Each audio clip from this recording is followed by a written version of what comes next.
Anyone who watches my videos will note that I'm quite widely traveled, and that one of my favorite destinations, in fact one of the countries that has truly stolen my heart, is India.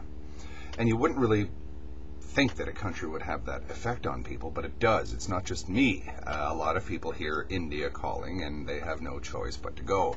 It's often a dirty and desperate sort of place, full of poverty and dreadful corruption and pollution.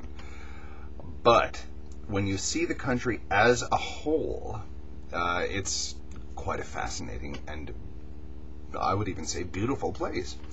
One of the things that I most admire the Indians for is the fact that they have taken a very, very traditional, deeply traditional society, Indian society, Hindu and Muslim society, I must say, and grafted that on to the modern secular state, and they have done so very successfully. It's almost as though they sort of knew, okay, we have reality is that India is a very, very religious country and will be for the foreseeable future. And I would actually say that it's probably one of the most religious countries on earth. But they also say that if you mix religion and politics, you get what you got at India's independence. You get massive riots, a Holocaust, rioting, death, this sort of thing. And they said, we don't really want that. And not only that, the sort of father of Indian independence, Mahatma Gandhi, while a very, very religious person himself, didn't want that either. He said, faith and politics are to be completely separate, or at least sectarianism and politics are to be completely separate.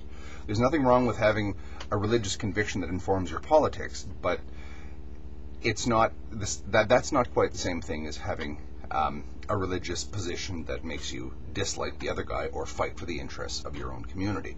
And India actually does occasionally go down that road, but by and large it doesn't. It really is a secular democracy.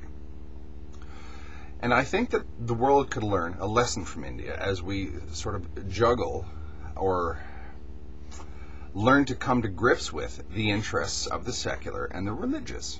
We've got to somehow manage the fact that we will have very and determinedly secular people who will push their interests hard, and we will also have religious people that will do the same thing.